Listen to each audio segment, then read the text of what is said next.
what we're talking about in this alone time is understanding that you are enough. When you get into a relationship with anyone, you won't feel like lack and you won't feel like you need more.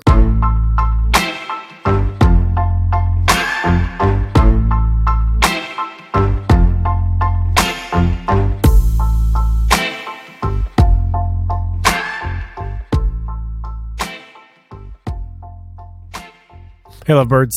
Today, Brandon G. Alexander from New Age Gents. We talk about the power of being alone, even when you really, really want to be in a relationship. We talk about this overprevalence of deal breakers in early stage dating and how relationships take work, and that they're a beautiful opportunity to work on some of your past wounds, and that some of that work has to happen alone as well before a relationship can even take place. I recognize that it's hard to be single. I've been single for a long time. Brandon has been single for a while. We talk about how hard that is. And also, at the end of this episode, stay tuned because I'm launching the Intro to Modern Dating workshop. Happens online, starts in January. Get more details at the end of this episode. My name is Sean Galanos, and this is The Love Drive.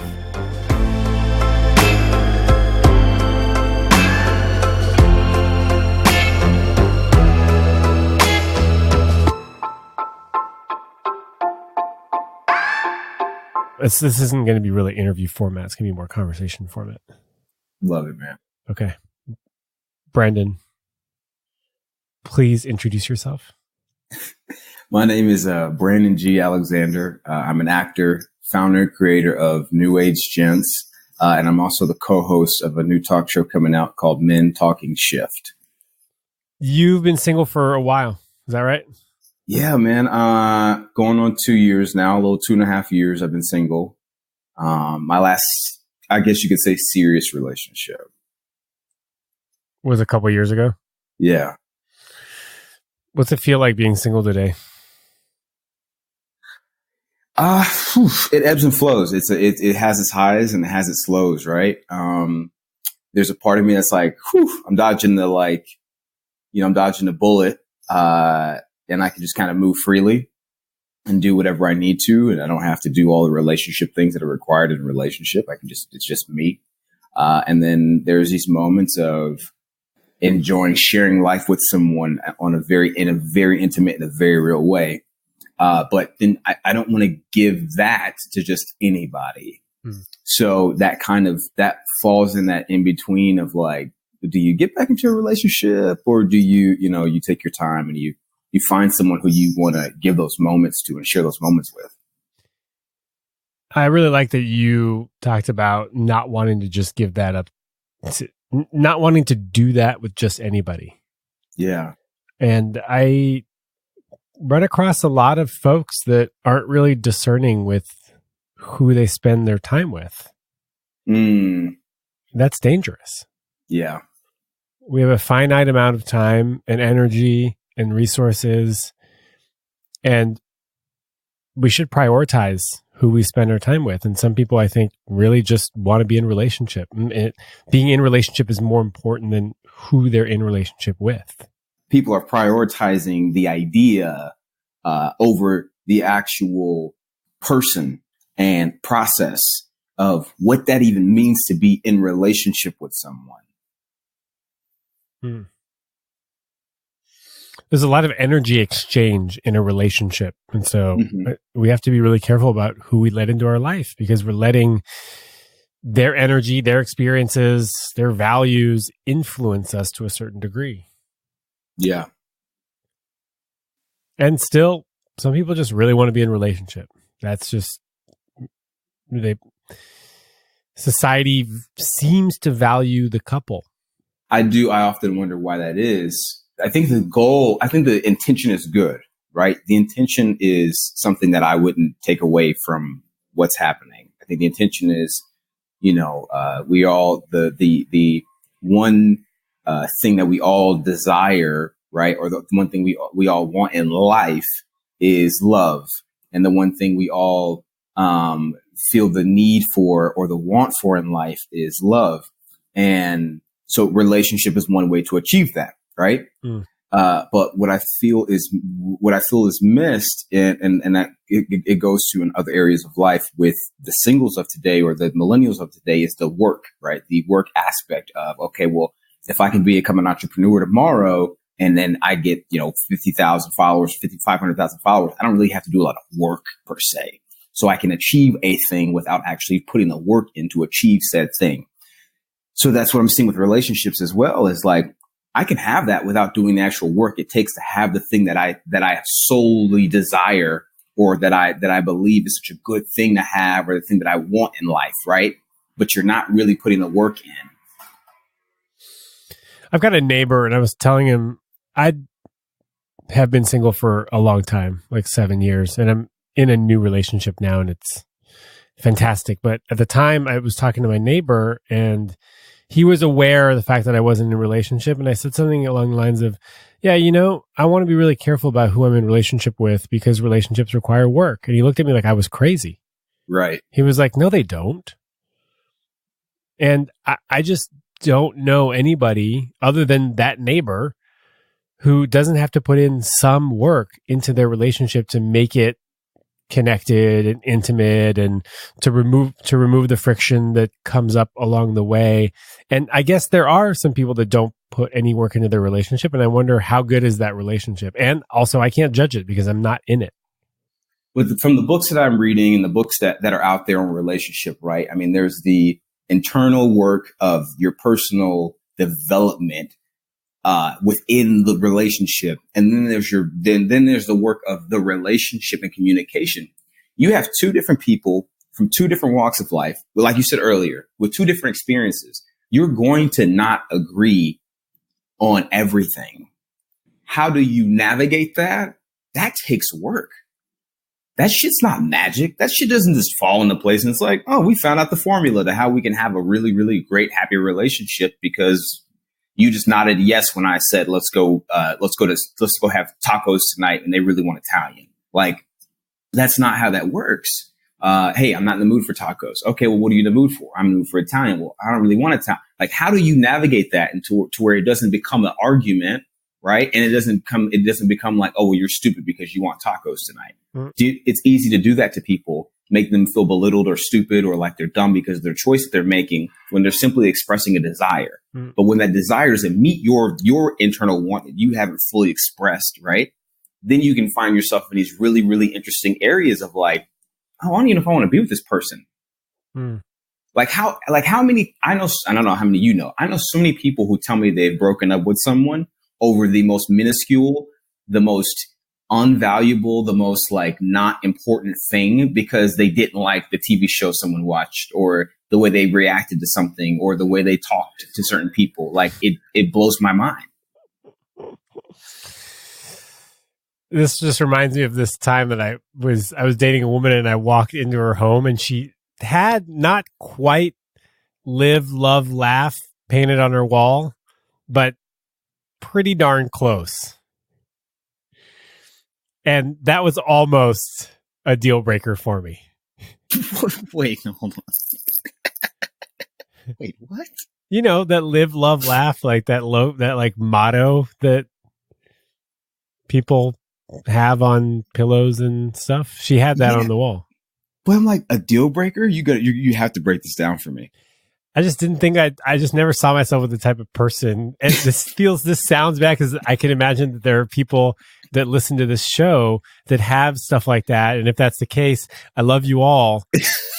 I totally value love, laughter, and living. I just don't feel the need to plaster it on my wall. And so basically, long story short, that's a block. That's an intimacy block, right?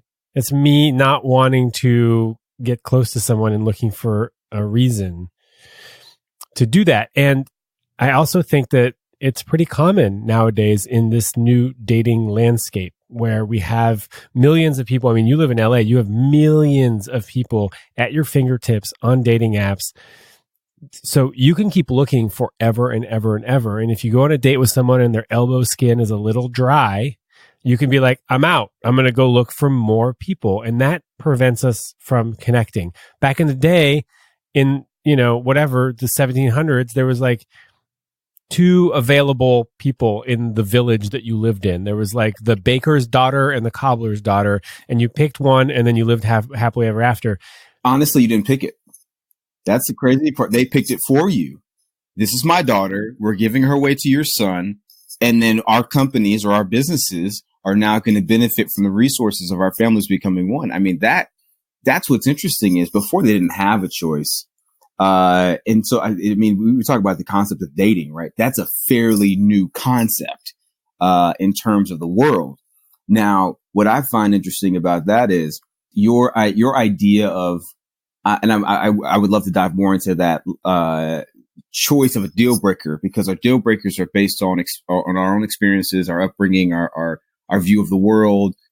So why for you, what do you think the root of that is, or the root of that deal breaker is for you to say, okay, anyone who's into these like very generic, corny, cheesy, quotable pillows, cause that's what they are. I mean, I love you guys too, but they really are pretty cheesy, pretty corny.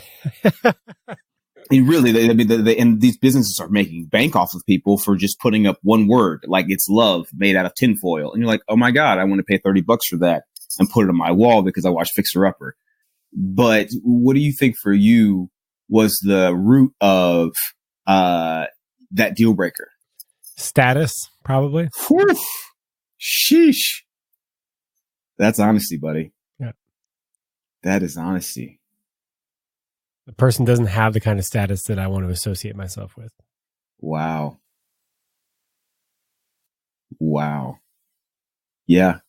When you said that, what came up for me is, and now I feel like I'm the one that's going to have this turned on me.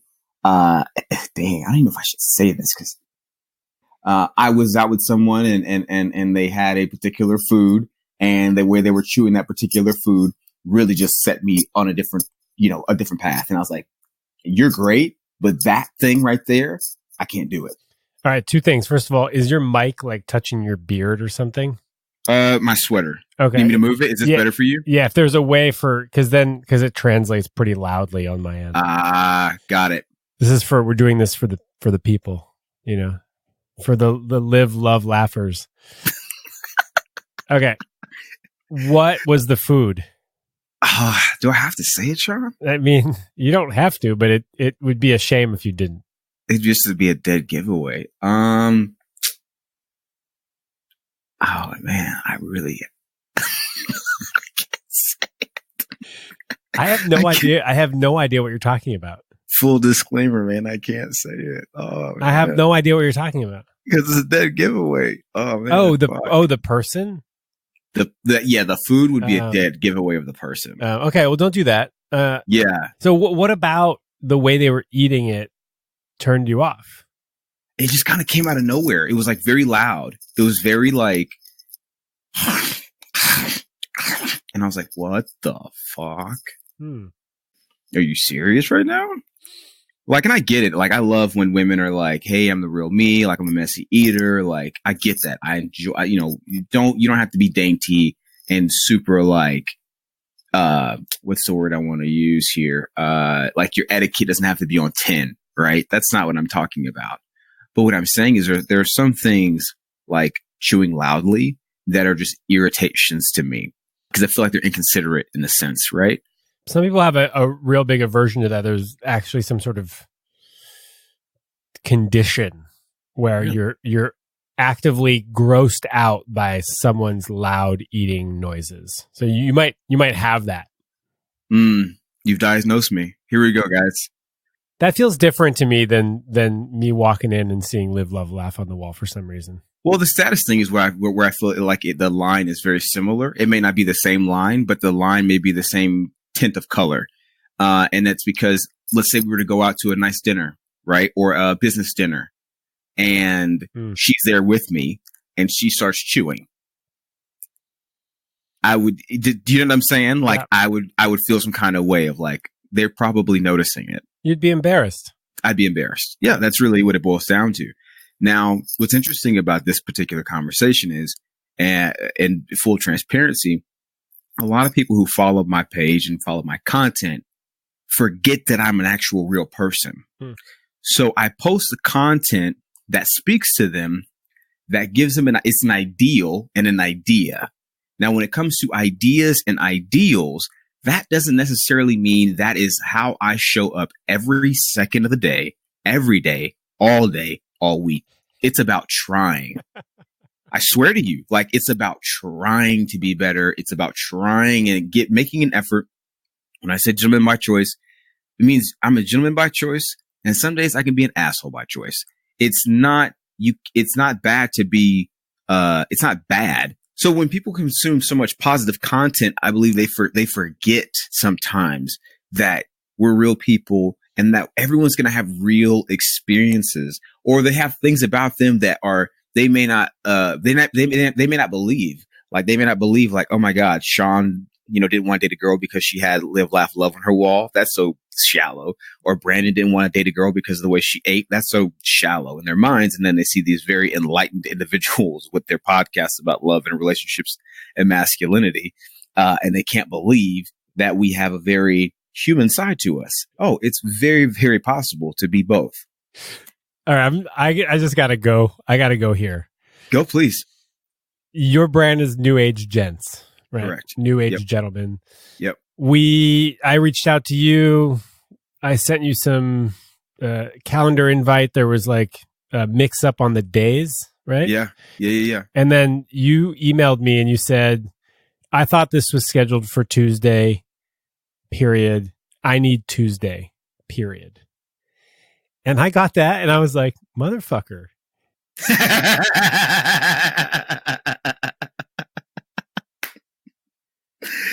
Go ahead. I'm listening. This guy calls himself a New Age Gentleman, and this is the email that I get. Yo, this time doesn't work for me. I need the other time. No, hey, I'm sorry. It seems like there's a mix-up, or I'm wondering if you're available a different day. And I got to tell you, man, it threw me for a loop. Really? Yeah. I had to call a friend. I'd be like, yo, what's up with this? What's up with the situation? Am I seeing this right? And she was like, you probably want to just call the guy and talk to him because that shit doesn't translate very well. Sometimes text or email doesn't translate in the way that you want it to. Correct. And who knows what kind of day you were having where that was just what you had to do to get the message across that time wasn't going to work for you. Dude, Sean, whatever for one, thank you for that. Thank you for that. It makes that happen. It makes me breathe, because that's the big thing for me, is that someone will take a moment and they'll think, oh, that's just him. And they don't understand that, like, because I'm thinking about this email. I'm like, oh my God, that does sound dickish, but I don't remember that. Does that make sense? I know that this last week or the week before, I've been going through a lot of like very, very fast transitional things to where I knew I wanted to get back to you. And like my normal, very articulated way of speaking was not going to be possible, but I had to respond to you. Do you know what I'm saying? Yeah. So I was like, how quickly can I get back to this guy? Okay. Blah, blah, blah. So, yes, whoever your friend is, if you're listening, this is a thank you for this very beautiful moment, because that matters so much to me. And I try to do that with other people. It's like, okay, wait a minute. Let me view you, right? Let me view you as a person and see, are you having a moment where I may be misreading this? Doesn't mean it wasn't dickish. Doesn't mean it wasn't an asshole move, right? Not discounting that, because it very well was. But it's like, but is he an asshole? That's where I think people get the thing mixed up, is like, you can be a gentleman and have asshole moments. And I can be the love drive and not always be super loving. Correct. And that's it. From my side, when I record an episode, and this is less for you and more for the people listening, I take an hour and a half to record the thing. I take some time beforehand for research and prepping and reaching out. And then there's the editing, which often takes 3-4 hours. And then there's all the publishing and the promoting. We're talking like 8 to 10 hours per episode. Mm-hmm. And so I have to be really careful. We're talking about, who do we let into our life? I have to be really careful about who I do these interviews with. Correct. Because I am now investing 10 hours to you. Mm-hmm. And so that's my posture. That's where I'm coming from. And then when I get an email like I got from you, I was like, you know what? I'm not really sure I want to invest 10 hours into this guy. Because he couldn't take a minute to compose an email that was worded in full sentences with consideration on my schedule. Right. Right. Because my calendar's booked. I mean, I'm between coaching and recording and editing the podcast and doing all the business stuff. Like, it's a full week. And luckily, I have a friend that steered me in the right direction, and I had time to move our appointment. And we got on the call. And when we got on the call, I had no clue that was even a thing for you. Well, I didn't bring it up because my friend was like, don't bring it up. Don't. It's nice to let people off the hook. Yes. Yes. So, I had a very real moment with you. This actually happened with Jason Gaddish, who is the relationship. He does like the relationship school, and he's great. And we did a podcast, and so we had a time thing, right? A time mix up. He's in Boulder, Colorado. I'm in LA. My connection wasn't going through, so he had been sitting, I think, on the call for like 2 minutes, right? And so, mind you, we record. I think he told me after. Because we had a very, very powerful podcast interview, so powerful, and we're close. I mean, he's a great guy, but I think he told me afterward, he's like, Brandon, this time thing, I was really upset. I was really pissed because I've got another podcast coming up. I've got another thing coming up. I think what happened was I had to reschedule on him like the week prior to that. I had to reschedule, and then I think the connection wasn't going through to get to the podcast that we were going to do, and so he tells me this. And he's like, but I'm really glad we ended up connecting and having this conversation because of what came out from it. And so I love these moments of I'm not perfect and I don't always make the right choice. And I'm learning that it creates a space and a room for people to show up and for me to show up in those moments with people. Of like, you letting me off the hook created a moment, a very real moment. That may not have ever happened if you would have been like, all right, no, this kid couldn't write, he couldn't write me an email back. Cool bet that, hey, you know what, B? Actually, I'm booked next Tuesday. I'm not going to have another opening. Maybe we can try this again in 2020. Wish you all the best of luck. I was so close to sending that email. Right. And we wouldn't, when we did talk, I almost didn't want to get off the phone with you. Right. Because I was like, oh, I like this guy. Like, I like him, the man, the person, the who he is and his energy and the way we vibe. Because I think in that sense, we are the same way in that way.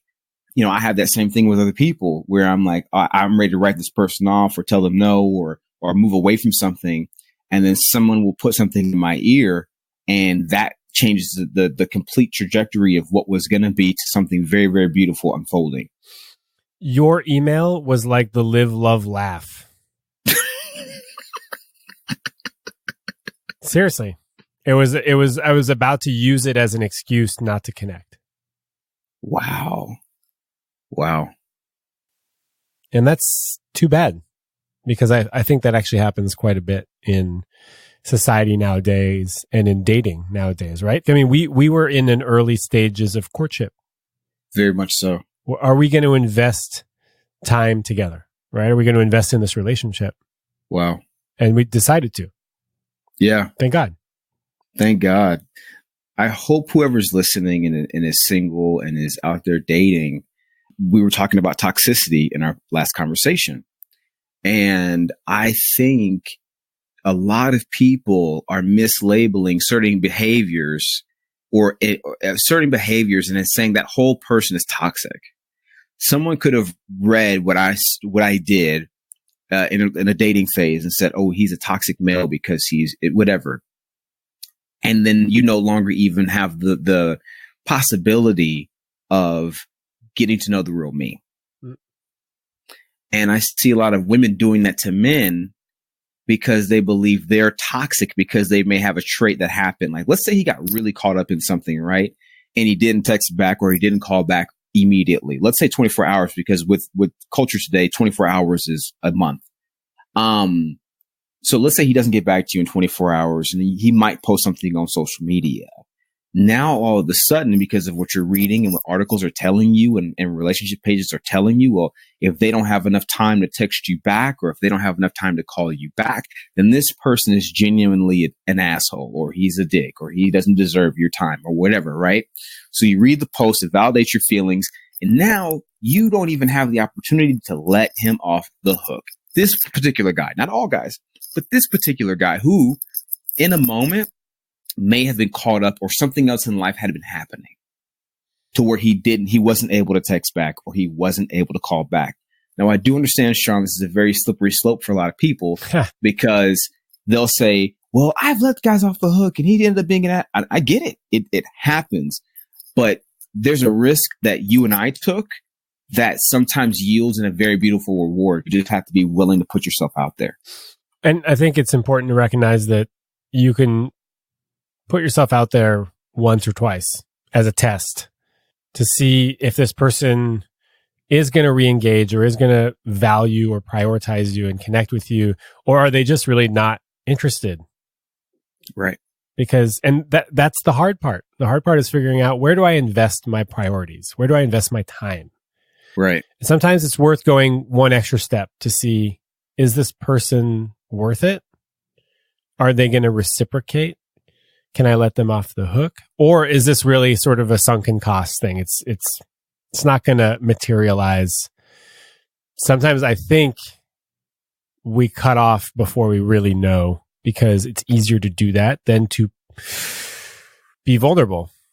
Yeah. And to say, hey, I didn't hear back from you yesterday, but I still want to get together if you're up for it. They might say no. So you might be really bummed about that. And you were right. Maybe they weren't interested in that. That was their way of letting you know. They were like ghosting you, kind of. Right. Or they'll say, oh my God, thank you so much. It's been an insane couple days. Something happened to my grandma. And it's all legit, you know, and these aren't just excuses. These aren't just excuses. Right. Thank you for reaching out again. I do want to see you. Let's make that happen. And do they make it happen? Also, your microphone is still like doing its thing. Is it? I'm not even, there's no beard. There's no nothing. There's no sweater. It's just free. It's just commando style, just hanging. No, I have it like up by my mouth, but like it's nowhere. My beard is not that big. It's nowhere near my beard. I blame your energetic body then. Ah, yes. Thank you. And this is why I'm so happy. I have a question though. Yeah. Go ahead. No, there's nothing we can, if you're doing everything, then I'm not worried about it. Okay. I guess as a follow-up, right, for the people who are listening, after our phone call, so the initial moment that rubbed you wrong, after you gave me the chance, how did you feel the communication was after that? Well, it didn't matter anymore because we had established a voice connection. So, I mean, I think the connection after that was, the communication was fine.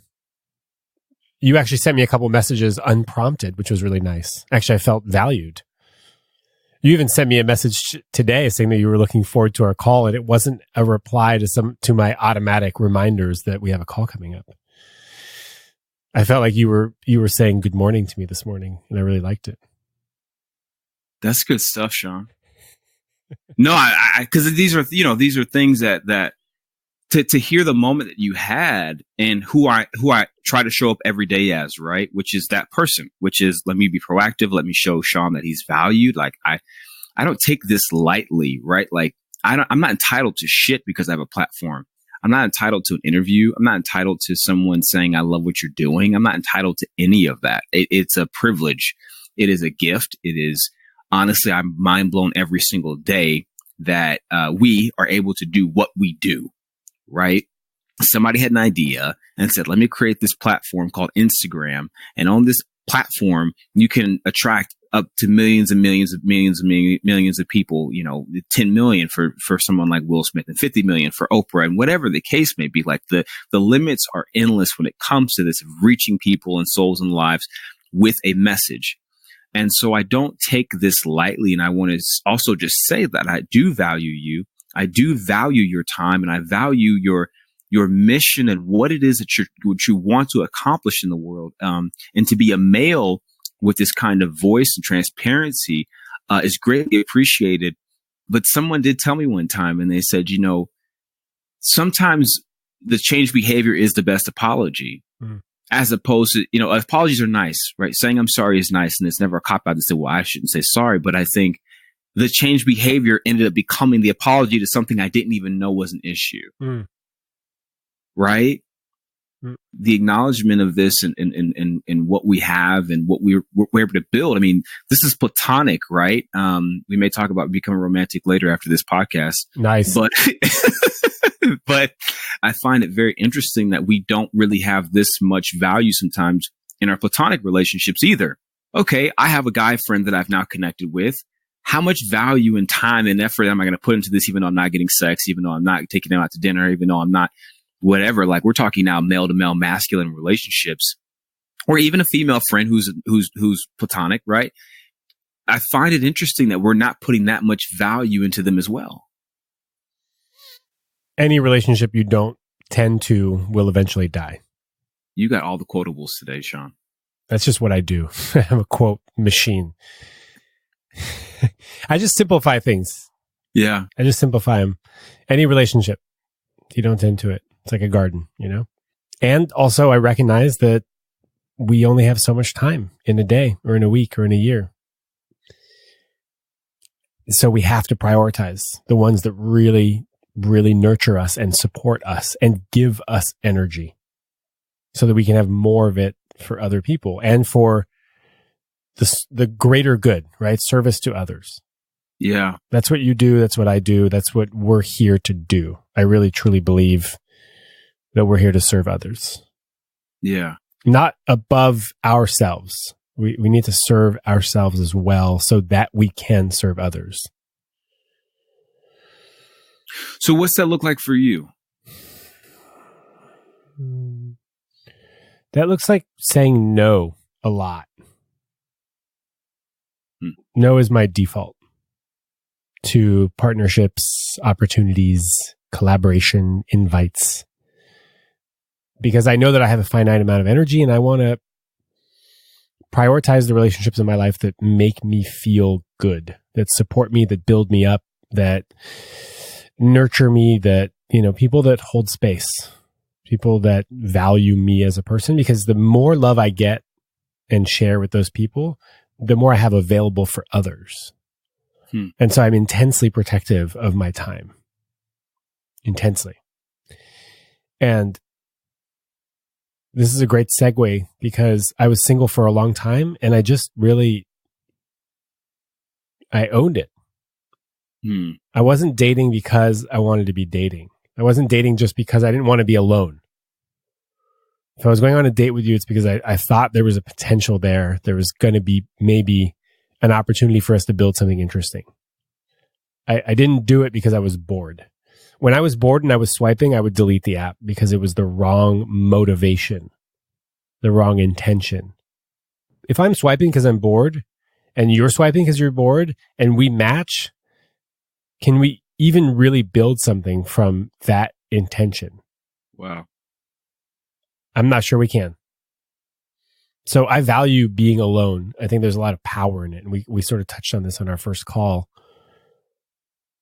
How can we be okay being alone? Knowing that inherently we are worthy of love. We don't have to seek it. It will come. And in the meantime, how do we take care of ourselves? How do we date ourselves? How do we get to know ourselves? How can we love ourselves? Yeah. You do all that and you get really good at that. When someone comes along that is doing the same thing, that can create a really beautiful union. Rather than two people swiping because they're bored. So I'm curious, how do you deal with your aloneness? I started journaling 2 years ago. Right after my breakup. It was pretty devastating, actually. There was a third party involved, and I blindsided me. I didn't have anywhere for my emotions to go. I didn't know what to do with them. And so a buddy of mine suggested journaling. And so that was kind of the beginning of my alone time. I felt like I was able to have a dialogue with me, but within that dialogue with me, little Brandon started showing up. And when little Brandon started showing up, I started to see what all my fears were in my adult relationships that I may try to cover with or protect, right? By being super articulate or being super well dressed, or by doing certain things to cover, right? And I kind of looked at, well, what is it that he needs? What was it that he's crying out for? That, because he's not dead. I think that people have that misconception of like, oh, your inner child dies, or it's you're no longer 7 or 8 or 6. So that person that person still lives inside of you. Those emotions are trapped in your DNA. Those feelings and memories are all inside of you. So I had to look at that and say, okay, well, what does he need? And I found myself doing things that made me happy, but like childlike happy again. And so I spent a lot of time outdoors, and I'm not talking like, I'm not a big, hiker camper guy, just back patio, fresh air, out of the house. Do you know what I'm saying? Like, I love that. Because a lot of people would say that's their self-love. It's like, oh, I like the outdoors. And I'm like, you're out here climbing fucking Yosemite. Like, that's not me. That's not my thing. Right. I'm very simple in that sense of like, let me just feel the breeze in my face. Let me breathe. Let me talk to God. Let a hummingbird fly by, and I'm good. That's my outdoors, if that makes sense. It's just, I don't like to, let me get out of this box. Let me get out of these 4 walls. Let me get out of the warmth and the stale air of home, and let me get outside. And I found that was very rejuvenating and very peace bringing to me. And then my dogs, some people would ask me, are your dogs a handicap, or your dogs emotional support animals? And I honestly can't tell you if they have a label, but they make me happy. And I said, I don't really give a damn what you think they are for me. They make me happy. So I'm going to be around them as much as I possibly can. And the one thing that dogs do is they love literally without condition. They're not like, well, I love him today, or I don't love him tomorrow. Every day when I see my dogs, it's like they're seeing me for the first time. Every time. And I can't explain to you that feeling, because you don't get that from people. You don't get that kind of love that the second you let them out to use the restroom, or the second you go out there to pet them, or the second you sit down next to them, or the second you do something with them, or the second you look in their eyes. It's always met with love every single time. They just bring me joy. So I found myself taking these things that really, really brought me a lot of happiness and investing a lot of my time into it, and not allowing anyone to come in and disrupt it. Even if I really value them, I tell them, I need this. If in order for me to be the best for you, friend, romantic, business, I have to do this for me. Because if not, I'm no good to you. I'm not. I'll overgive. I'll give pieces away of myself that aren't that I have no reserve for in compassion or forgiveness or love or patience or any of those things. I won't be able to. At a certain point, I'll become that asshole by default. So that's what alone time looked like for me, man. Is just really finding out and it may not be the same for everybody, right? Mine is, I consider mine pretty simple, if you will. Like, that's really what I need, but that's where I got to. And I value it so much. I value it so much. So, yeah, man, that's what it looks like for me. I like how simple it is. You don't have to go camping. You don't have to climb Yosemite. Just open the back patio door. That's it. Walk outside. It can be accessible. I got my dog 6 years ago, and I'd been single for a while, and I was sad. I was lonely. I was taking care of myself, and it was still sad because it's sad. when you want partnership and you can't find it, and you're kind of doing everything you can. Yeah. It's hard to really accept the fact that for right now, you're alone. Right. And I went to the SPCA and I filled out the application form. Speaking of my dog, he's going to drink water now. Okay. Everybody can hear it. Just wait. He's going to go back to his bed. On the application it said reason for adoption, and I wrote companionship. Wow. And I got sad right there in the SPCA, filling out the application, because I was admitting to myself that I really want companionship. And now he's coming to me. Thank you. That's very nice of you. But see how they do that? Like, he felt something in you that was like, Dad needs me. Yeah. And dogs are great at needing to go outside all the time. And they're great at playing. Yeah. They want to play. And they are always in the present moment. Always. For me, the answer has always been to be in the present moment. Because in the present moment, for the most part, everything's fine.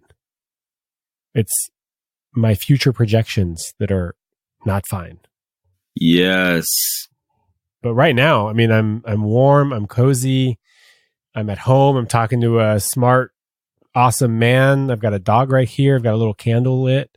Everything's fine. But if I start going, oh, well, I'm single, I'm never going to find anybody, I don't have enough likes on Instagram, I'm not going to make enough money this year, I'm a loser, well, then everything starts to not be so fine. Right. And it starts to be kind of depressing. And I start to believe those stories that I need more likes and I need somebody to complete me and to make me happy, and all that shit's not true. I think two things came up for me when you were saying that. And one is in my acting class, and I love this mantra, and I take it with me everywhere now. But the beauty of being present is understanding that you have enough, you are enough. Everything which you right now is enough, right? It's the more mentality or not enough mentality that causes the anxiety and causes these thoughts. Or if you don't have a boyfriend, you think you're not enough of a woman, or if you don't have a girlfriend, you're not enough of a man, or if you're not having sex all the time, then whatever, you're not something, right? But I think for anyone that's single and that's listening, what we're talking about in this alone time is understanding that you are enough. And that when you understand that, when you get into a relationship with anyone, you won't feel like lack, and you won't feel like you need more. Like, you won't feel those things, because you understand that you are enough. What you bring to the relationship is enough. Who you are when you show up is enough. You don't have to put on a mask. You don't have to cover. You don't need to show your representative. You are enough. And this is for men and women.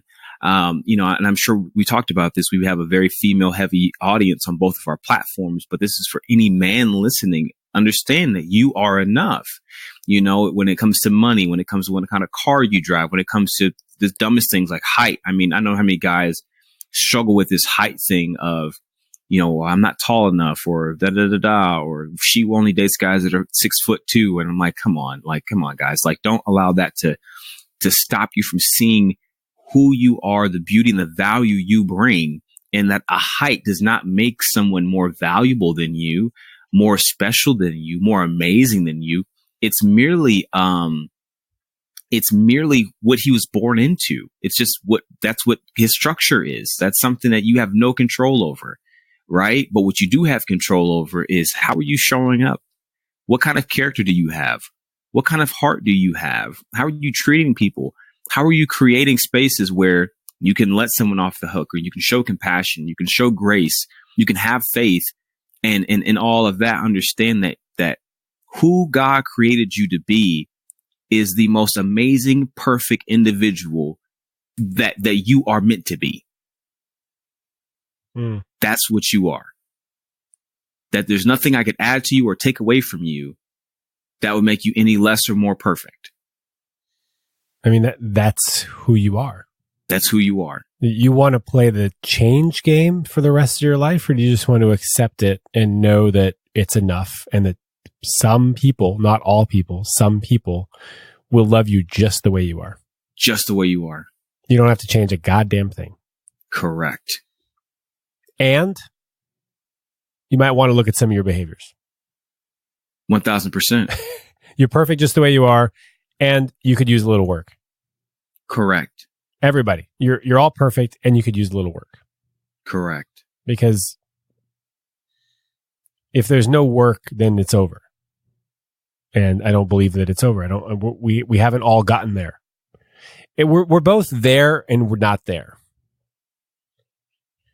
It's a conflicting message. It's everything to me lately is a paradox, right? We're all perfect. We don't need any more.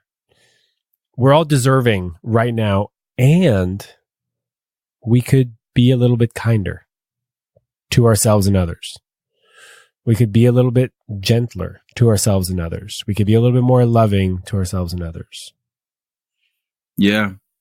I think what you're talking about, and you brought this up earlier about the flowers in the garden, and then I listened to this thing with Will Smith about love and how his idea of love and, the gardener and the flower, but you're perfect the way you are, but you can look at your behaviors and look at your work. And I just keep seeing, like, depending upon how you till some kind of earth or ground will determine how much you're able to yield from what is already there.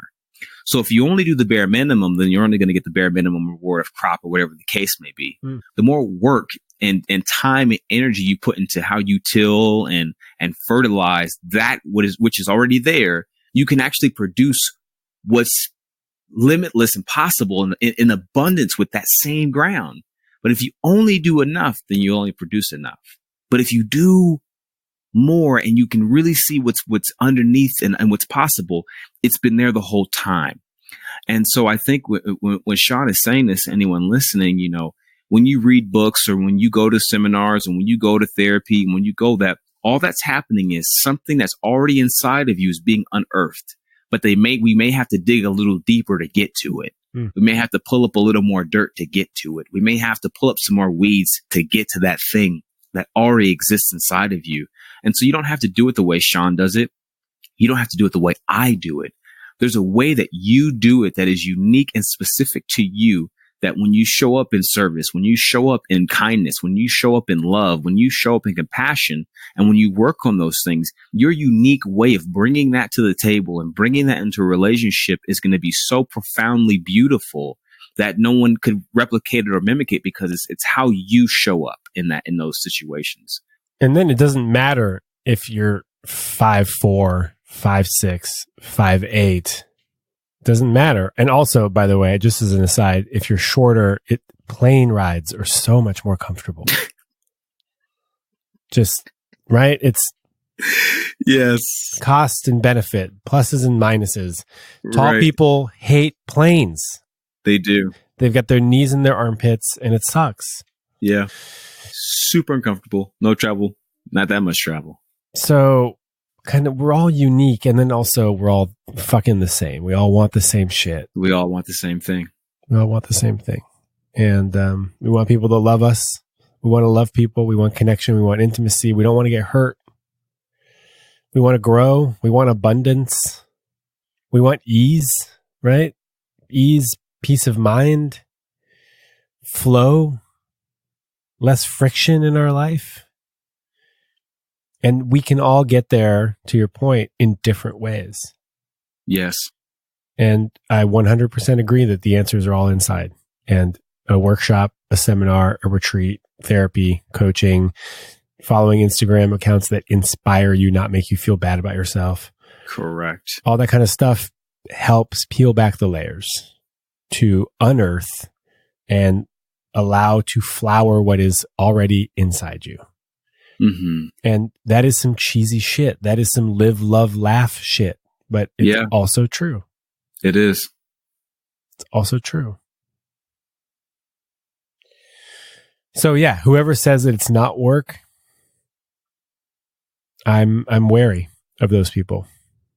Yeah. Because I think life is hard, and I think it does take work, and I think it takes surrounding yourself with loving people and being intensely protective of who you let into your life. Yeah. Anybody who mistreats me, I don't cut them out. I just don't invite them in. There's a difference there for sure. Yeah. No, thank you. Hey, do you want to go out? No, thanks. I don't need to tell them why. I don't need to, make them understand. I don't need to change them. I just say no, thanks.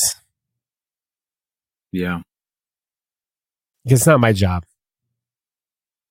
Fixing people is not my job. Making them nicer and kinder to me is not my job. There are enough nice, kind people that just do that normally with everybody. Yeah. Those are the people I want in my life in any capacity. Whatever capacity you're available. If you're nice and kind, sure, come on in. I'd rather be alone than be with people that don't value kindness. Yeah. I will say with that, because I see and with my following or people I've had conversations with, right? There's a lot of healthy benefits to what you're saying. And then there's the side of it where people will take that and they'll make it into something unhealthy, with isolation.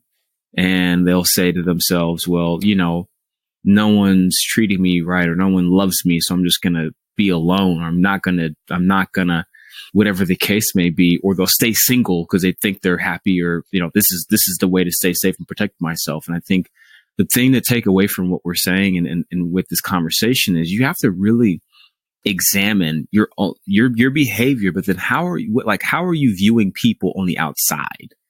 Like, is your expectation of how you're supposed to be treated a realistic expectation? Like, if you're putting these, if someone's putting like a really high bar or expectation of someone to show up, but they never even know that's what you're wanting. And you're setting them up so that you can be disappointed to feed a narrative so that you're like, well, no one loves me. No one shows up for me. It's like, because I know people like that. That's a really sad narrative of like, you're setting everyone up for failure and they don't even know it because they can't read your mind and you won't even tell them what it is you need from them to show up for you. But I think something you do, Sean, and something I do too in my relationships is like, we communicate these expectations or we know what it is that we actually want by how we're treated by certain people. And so I think there's a way to do that, to not just like set people up for failure so that you can feed into this narrative, like playing a victim and isolating yourself to just for the sake of saying, well, there's no one out there for me. I'll never find love. What you guys are talking about is bullshit. And it's like, no, you've created this reality for yourself. Yes, 100%. None of this stuff applies to everybody. And that's challenging. That's where a trusted professional comes in. Mm-hmm. Who can work with you to see, are these patterns healthy? Are you having unrealistic expectations of what you can, do you have unrealistic expectations of what relationships can provide you? Right? Correct. Because you're right. You could be setting people up for failure all the time. And what I said earlier was, if you're kind and you respect me, come on in. The reality is that I have 7,000 Instagram followers, and some of those people, or the people who are listening right now, are going to be like, well, I'm nice and I'm kind. Why won't you have brunch with me? And the answer is that if I don't know you, I'm unlikely to spend time with you because I just can't. Right. So yeah, everything is very nuanced. Yeah. And the advice or these dynamics or what we're talking about, it applies. It must be applied judiciously to your life. 1,000%. Yeah. So for someone who gives too much, then the advice to give more is wrong. It's not, they're already giving too much. They actually need to give more to themselves, right? They need to say more. They need to say no more. To somebody who says no all the time, the advice that no should be your default is bad advice. Yes should be your default if you're never leaving the house. When someone invites you to a party, you say yes. Mm-hmm. Someone invites me to a party. Well, I'm going to say yes because I like parties and I don't go to them very often. But we can't take all of the quotes and apply them to our life without giving it some consideration to whether this actually is going to serve me. Yes. I No, I stand with you. I stand with you in that so heavy. I really, really do. And the reason I brought up the thing earlier about being set up for failure, because I've been on that side. I've been the one that was set up for failure. And I was like, why are we always arguing about stuff that I don't even know you're mad about until you're mad about it? And I'm like, this is tough. Like, just tell me, communicate to me before I ever get in a situation where now it's a thing. And I remember it was about a female friend of mine, and she was mad because I didn't do a certain thing the way she thought I should have done it. And then I went and did the thing that she wanted me to do, and it was mad because I didn't do it on my own. Right. And I was like, what? You're mad at me because you didn't want me to be friends with her. So I cut her off. Now I come back and tell you, hey, this friend's cut off. It's just, well, why didn't you just do it on your own? Wait, what the fuck? How are we now arguing about something that we argued about? But now I did the thing you're asking me about, and we're arguing about that thing. Like, it was this really weird cycle, and I felt like I could never get out of it. So I kept trying to please her in that way of like, she's mad about a thing. Let me do the thing to fix the thing. Now that I fixed the thing, she's mad that I didn't fix the thing before she ever, like, my brain wasn't working that way. It wasn't like, what would make her happy in this moment that may avoid an argument? Like, it wasn't working that way. And what I found that in a healthy relationship, people were coming to me and saying, hey, listen, this is an issue, blah, blah, blah, blah, blah. And having a dialogue with me. Right. And I was like, oh, this is how it's supposed to be. This is healthy. This is like what I thought was supposed to be happening. And I'm happy now that it is happening, because I felt like I was crazy before. I was like, yo, am I doing the right thing? Am I that terrible of a boyfriend? Like, I was questioning myself. And so, I think people have to be careful with that. And it was really because of her experiences. And I found this out later.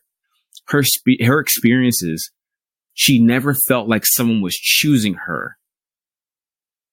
And she just wanted to see that I was choosing her even when she didn't know it. Right. And mind you, this is like a later, debrief, if you will, of situations. I wasn't prepared for that. I was blindsided by all of it to where I got resentful. And I was like, nothing I ever do is good enough for you, ever. Ever. And even the stuff that I do without you asking me to do, it's still not good enough for you. So it was just a very interesting situation to be in. And sadly, I've been hearing more and more situations like that from people that I've had conversations with. I think what people don't realize is that relationships are a beautiful ground for reliving past traumas and allow us, if we have the awareness, they allow us to heal some of these deep core wounds. And so it would have been really amazing for both of you somehow to figure out this thing that came out in the debrief, which is that I feel like no one ever chooses me. Right? If that had come out at some point in the friction phases of your relationship, I'm sure it would have been intensely healing, regardless of what would have happened after, whether you would have stayed together or not. It would have been intensely healing for her and for you to know that, no, she doesn't think that you never do it right. It's just that she's conditioned to think that people never choose her. And you probably could have worked some of that trauma out. You could have worked it out together, because relationships are perfect for that. They're perfect. Yes, we should do work on our own, but relationships just bring it out, and they give us an opportunity to explore stuff that's super uncomfortable, that we've been cramming down and trying to hide with sex and food and alcohol and swiping and all sorts of unhealthy behaviors. We're just tapping it all down, hoping that it doesn't come up in some fucking awkward way in a relationship. And it does. It's gonna keep coming up, and we're gonna have to work on it one bit at a time, and shit will just keep coming up for the rest of your life. But the more work you put into it, eventually the healthier you are. Yeah. The healthier you'll be with yourself, in relationship with other people. You know, we've got a lot of trauma. Yeah. And we can work it out in relationship. And sometimes we can't. Sometimes here's the paradox. Sometimes you're with somebody and you won't be able to work it out with them because they're not the right person to do that with, to do that work with. They're not safe. They won't hold you in the way that you need to be held. They won't be curious in a loving and respectful way because of their traumas. Your traumas don't heal each other. They make it worse. So, fuck. It's hard. It is. But what I found and what I find beautiful in all of it, right? Whether there's the paradoxes of it and whatever, anything that we've discussed, relationships, right? In a very healthy, in a healthy atmosphere, they require work. They bring out the best in you. They show you parts of yourself that you weren't. They're the mirror, right? They're worth it. When you have that with someone, and I've had glimpses of it in different situations of like, this is the most fulfilling, rewarding feeling to have this with someone, to be genuinely seen by someone after you've told them your mess and they say, I understand. I hear you. I'm here for you. How are you feeling now? There's no greater feeling in the world than that feeling. And I think it makes everything we've talked about so worth it to do the alone work, to examine your behaviors, to do the work in the relationship, because nothing,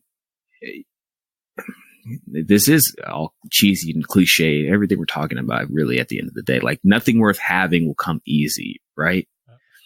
And I really hope that for this generation, and that's why I do what I do with New Age Gents, is because I want to show people glimpses of what is so rewarding about fatherhood. What is so rewarding about waking up at 3 a.m. because your child has diarrhea?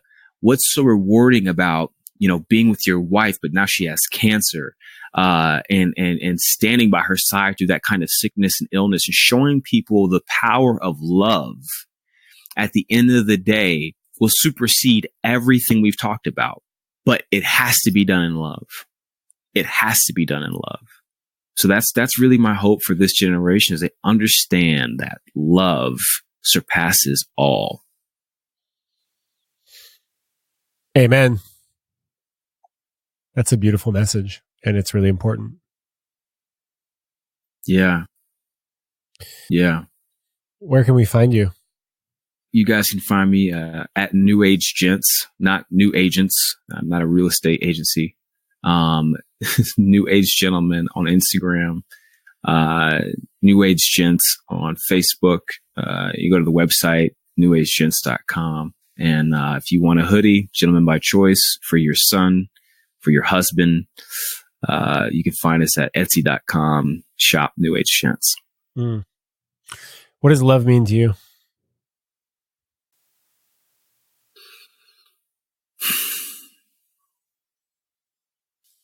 To be seen and known deeply without judgment. Ooh. They're all so different and they're all so good. Yeah. Thank you so much for your time. Thank you, man.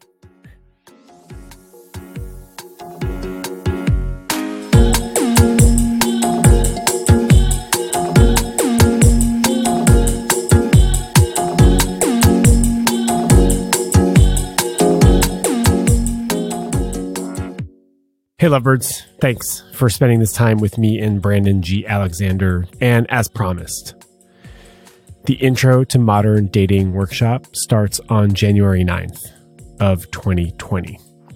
Over 3 Zoom sessions where we will explore the pros and cons of online dating, how and where to meet people, how to approach them, how to deal with rejection, how to set the pace and the frequency of dates, when to get naked, how to bring up sexual health, how to get over your dating-related fears and obstacles, and how to have hard conversations early on. This workshop is only $65 until December 15th. That is the early bird pricing. Enrollment ends at the end of the year. And I would be thrilled to have you. This is going to be fun. I am so pumped to be able to offer this. So if you are scared about getting back into dating, or if you are newly single and you don't really have a lot of experience dating, especially in this day and age, I want to help. I really, really want to help. And this is going to be a fun workshop. To sign up, go to thelovedrive.com/modern dating, or click the link in these show notes. Have a beautiful week.